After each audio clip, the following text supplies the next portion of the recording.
सतगुरुदेव की जय।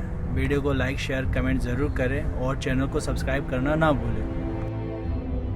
इस ऋषि दयानंद के अनुयायियों ने और विशेषकर जो सत्यार प्रकाश को बेचकर रोजी रोटी कमा रहे हैं उनको उनके पेट में दर्द हो गया। अब दयानंद जी के जो अनुयायी हैं विशेषकर वो जो सत्यार प्रकाश को बेच के अपना काम चला रहे हैं और वेदों को बेच करके अपनी दुकान चला रहे हैं, या फिर सत्यार प्रकाश की महिमा बताकर दुनिया को अपने पीछे लगा कर महर्षि आचार्य गुरु पद पर विराजमान है, उनको समस्या आ गई कि ये तुम्हारे चेले सब भागेंगे और तुम्हारी दुकानें बंद होंगी। तो उन्होंने ये क्रोथा कांड करवाया और राजा और प्रजा को भ्रमित कर दिया कि वहाँ सतलोक आश्रम क्रोथा में ऐसा बुरा कर्म होता है, वहाँ तो ऐसा होता है, बहन बेटियों की इज्जत लूटी जाती है, पता नहीं, क्योंकि इनका ज्ञान खत्म हो गया और जनता को भ्रमित करना इनका मुख्य उद्देश्य बन गया कि तुम्हारे ज्ञान की पोल खुलेगी, तुम्हारे अज्ञान की पोल खुलेगी और जनता तुम्हें थूक क्या करेगी, धक्का रहेगी, तुम किस सोए पड़े थे, इस ज्ञान को हमें बांट रहे थे। ये ऐसा शास्त्र, ये सत्यार प्रकाश जिसमें कोई सत्य नाम की चीज़ नहीं, पूरा वेद विरुद्ध ज्ञान भरा है। तो इन्होंने ये सोचा कि रामपाल को तो मार दो और आश्रम न उजाड़ दो, इतनी अफवाह फैला दो कि इनके शिष्य भी इससे दूर भाग जाएं। इन्होंने अपना पूरी कोशिश की। हरियाणा का मुख्यमंत्री भूपेंद्र सिंह हुड्डा जी, ये भी आर्य समाजी, इनका खूब दाव लग गया, इसको भ्रमित कर दिया कि वहाँ पर ऐसा गंदा कर्म होता है, ऐसा होता है। न्यों ना बताया कि हमारी खाल तार दी, हमारे अज्ञान की पोल खोल दी रामपाल ने, वह ना बताई। अब आई सामने सब कह, ये सच्चाई अब ऊपर आकर रहेगी, इसको कोई रोक नहीं सकता। इनने तो अपने कर्म बिगाड़ लिए, अपने भाग फोड़ लिए, संतों और भक्तों को सता करके और परमात्मा का विरोध करके ये कर कुछ नहीं सकेंगे। परमात्मा के सामने इनकी कोई अस्तित्व नहीं है, इनकी बिरान माटी होगी। इनके घर में वो दुख दिखा, मैं बद्दुआ नहीं दे रहा, क्योंकि आम के पेड़ के कांटे नहीं होते, संत कभी बद्दुआ नहीं दे सकते, ना उनकी बद्दुआ लग गए।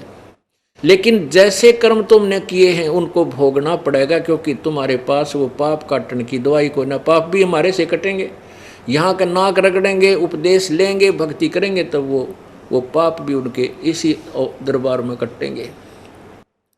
तो उन किए हुए कर्मों का भोग इनके ऊपर इतना भयंकर होगा, आपके सामने दिखा दूंगा।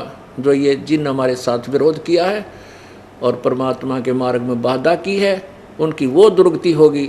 दुनिया सामने उंगली टेक टेक कहा करेगी इन्होंने वो जुल्म किए थे, आज देखो इनके घरों में क्या हो रहा है।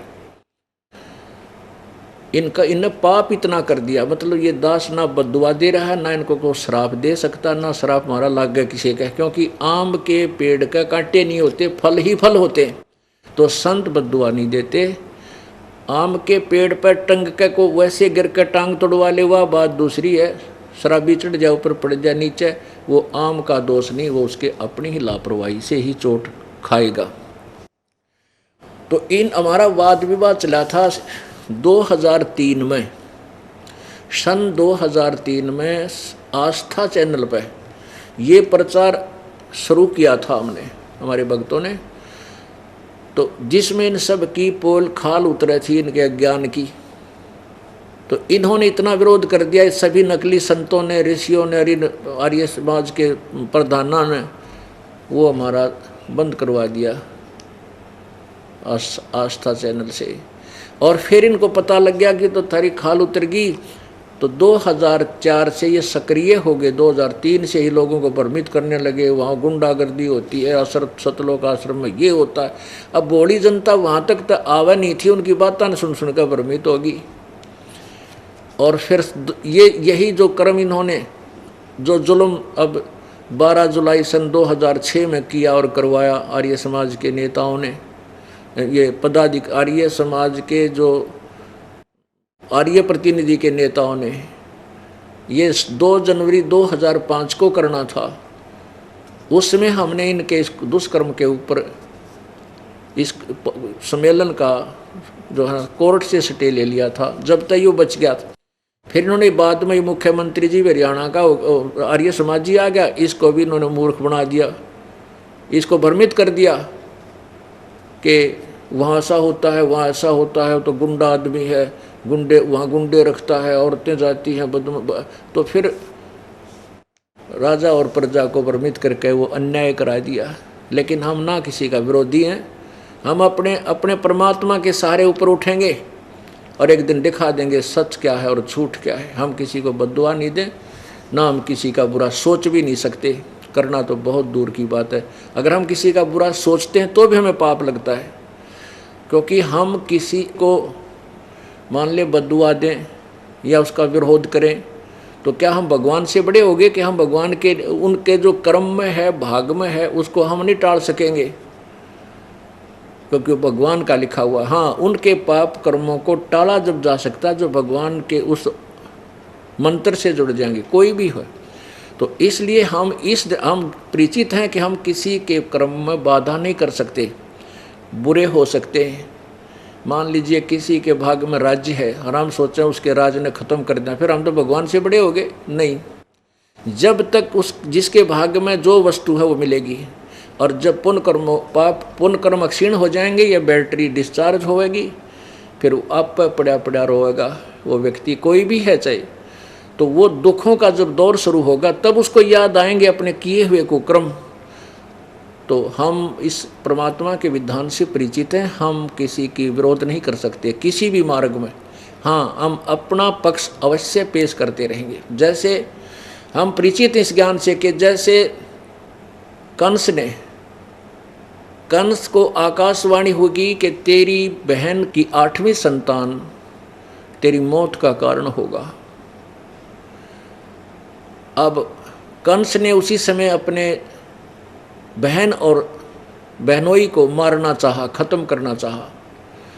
तो उन दोनों ने हाथ पैर जोड़ के कहा कि आप हमें मारो मत, आप हमें अपनी कैद में डाल लो, जितनी भी संतान होगी हम आपको देते रहेंगे, आप कुछ भी करना है। इस बात पर कंस प्रसन्न हो गया, अपने बहनोई और बहन को जेल में डाल दिया, और 7 संतान हुई, 8 हुई, तो उसने अपने हिसाब से उन 8 की 8 संतानों को मार दिया। फिर आकाशवाणी 8वीं संतान जब उसने मारना चाहा, वो जमीन पर पटकी, वो आकाश में उड़ गई, लड़की थी 8वीं भी, और कहा था कि 8वां लड़का होगा वो मारेगा तुझे। तो आकाशवाणी हुई कि तेरे मारने वाला पैदा हो चुका है, जन्म ले चुका है।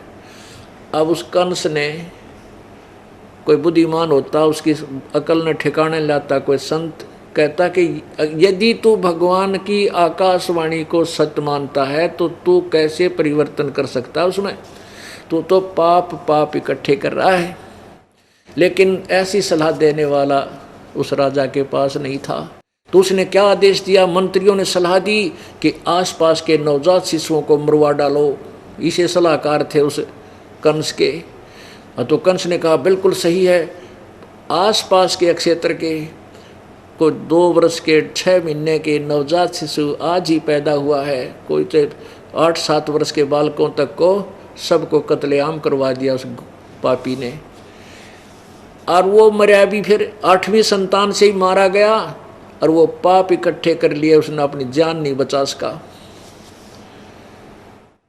पुण्यात्माओं, हम परमात्मा के विधान से परिचित हैं कि कंस ने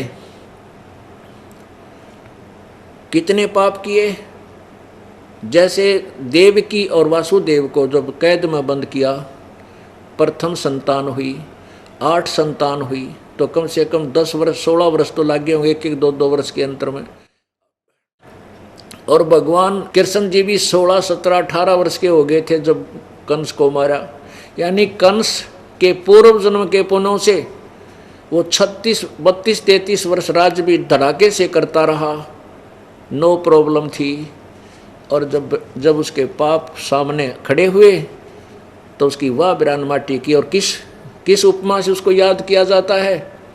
उस कंस को सर्वविदित है, एक राक्षस की पदवी को प्राप्त करके गया। और पाप इकट्ठे कर गए और उसको बदल नहीं सका विधान को। भगवान का विधान था कि तेरी मृत्यु होगी 8वीं संतान से, और उसको एक तरफ से आकाशवाणी को सत्य मान रहा है, फिर भगवान से बड़ा मान लिया अपने आप को उसने कि मैं ऐसे कर दूंगा मेरी जान बच जाएगी ऐसे। जब भगवान ने कह दिया तो फाइनल है वो। प्रार्थना करते रहना चाहिए था, हाथ जोड़े बैठा रहना चाहिए था, भगवान कब सी आओगी मेरी मौत, उससे पहले मैं कोई पुण्य कर लूँ, अच्छे काम कर लूँ। लेकिन नहीं, संत बिना ये ज्ञान मिला कहाँ से। तो पुण्यात्माओं, ये पाप अक्षमा नहीं होते। तो ये जो विरोध हमारा किया गया, इस दास ने समाचार पत्रों में ये सब कंप्लीट इनकी फोटो कॉपी लगा दी कि दयानंद ये कहे और वेद ये कहते हैं। और दयानंद खुद कहता है कि वेद जो है इसमें सत्य ज्ञान लिखा है। ये देखिएगा, ये यजुर्वेद, ये देखो, वेद सब सत्य विद्याओं का पुस्तक है, महर्षि दयानंद। अब ये तो ये ठीक बोल रहा है कि वेद में जो लिखा वो सत्य है, और सत्यार प्रकाश में क्या लिखा फिर वो असत्य है। वेद कहते हैं भगवान घोर पाप काट दे, और तेरा सत्यार प्रकाश में लिख रहा है कि वो पाप नहीं काटता। तो वेद सत्य है तो सत्यार प्रकाश क्या है, ये असत्य है। इतनी सी बात थी, इन रोजी रोटी के कमाने वाले आचार्यों ने, इन्हें सोचा तुम्हारी तो भी इतनी बूंदी बेइज्जती होगी, दुनिया के थूकेगी, तुमने के कहेगी, संस्कृत के ज्ञाता कवा, और वेद तुमने पता भी कोई ना क्या लिखा है। तो इस कारण से इन्होंने हमारा वेद विरोध शुरू किया। पहले तो समाचार पत्रों में वाद प्रतिवाद हुआ, वो तो अच्छी बात थी, लेकिन ये झूठे इतने हैं। उसमें कहते थे कि जो रामपाल ने लिखा है कि 8वें यजुर्वेद के 8वें अध्याय के 13वें मंत्र में पाप काटने का लिखा, कहते तो मित्र के बारे में लिखा, भगवान के बारे में नहीं। अब जन साधारण तो इतना प्रभावित है इस दयानंद जी की थोड़ी के सुनी सुनाई महिमा से कि महर्षि दयानंद जैसा विद्वान नहीं, वेदों का ऐसा उनके सिवा वेदों का जानने वाला नहीं।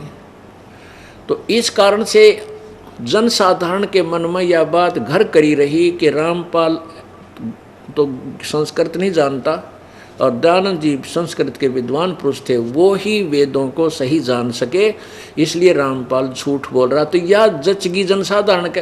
तो इस अज्ञान को हटाने के लिए दास ने प्रोजेक्टर का सहारा लिया कि आपको आँखें दिखा दूं कि दास आज तो सब शिक्षित हैं, अनुवाद ये करके गए हुए हैं, इसमें संस्कृत की हमें ज़रूरत है कौन पढ़ने की, और कहीं त्रुटि है तो हम संस्कृत में भी देवनागरी लिपि है, हम उसको पढ़ भी सकते हैं, शब्दकोश से मिला भी सकते हैं, उसका अनुवाद स्वयं भी कर सकते हैं, क्योंकि हमारे पास तत्व ज्ञान है। तो पुण्यात्माओं, फिर न देखा कि तो किसी तरह काबू में नहीं आता, तो फिर सोचा आश्रम नष्ट करो और इसको बर्बाद कर दो, इतनी झूठ बोल दो कि जनता इनसे नफरत करे, इनके शिष्य भी भाग जाएं।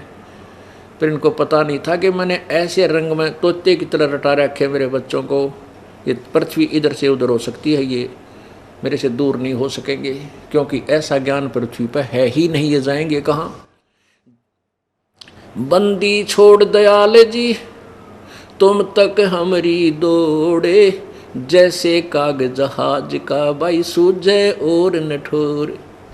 तो इस ज्ञान के समझने के बाद ऐसी दशा हो जाती है भक्तात्मा की कि जैसे समुद्री जहाज के अंदर काग बैठकर चले जाते थे कौवे बहुत दूर तक, सुबह उनको पत्थर मार कर उड़ा दिया करते थे जहाज के चालक, ये देखने के लिए कि हम अपने जहाज की दिशा ठीक जा रहे हैं या नहीं, क्योंकि कौवे में एक विशेष गुण दिया प्रभु ने कि वो रात्रि के समय, शाम के समय जहाँ से चला था सारी रात चल करके आगे सुबह दिन के समय वो फिर उसी तरफ गति करता है, फ्लाई करता है जहाँ से वो चले थे। इससे वो अपनी दिशा का आइडिया लगा लेते थे जहाज के चालक कि हम ठीक चल रहे हैं, हमारा दिशा सूचक ठीक काम कर रहा है या नहीं। तो फिर वो उन्होंने जो कौवे को उड़ा दिया था अपनी दिशा चेक करने के लिए, वो कुछ देर तो उड़कर चल लेता है, फिर उसने देखता जहाँ देखकर समुद्र ही समुद्र है, समुद्र ही पानी ही जल है, तो उसको कहीं और ठिकाना बैठने का दिखाई नहीं देता, वापस उस जहाज पर आकर ही वो बैठ जाता है। तो ऐसे परमात्मा कबीर जी कहते हैं कि जब आपको ये तत्व ज्ञान हो जाएगा, जब आपकी आत्मा से पुकार ये ऐसे निकलेगा कि हे बंदी छोड़ दयाल जी तुम लग हमरी दौड़, और जैसे काग जहाज का अब सूझ जाए और निठोर। पहले से ज़्यादा शेष हो गए और पुराने वाले ज्यों के तो 100% परमात्मा के चरणों में बैठे हैं और पहले से बड़ा आश्रम बना दिया बच्चों ने परमात्मा की कृपा से। तो पुण्यात्माओं, ये परमेश्वर कबीर जी के वचन हैं कि बिचली पीढ़ी में, ये बिचली पीढ़ी शुरू होगी है, इसमें तत्वज्ञान पूरे विश्व में जागा। कबीर भगवान का पूरा विश्व शांत होगा, पूरे विश्व में परमात्मा की महिमा का प्रचार होगा, सब जीव सुखी होंगे और परमात्मा प्राप्ति होगी।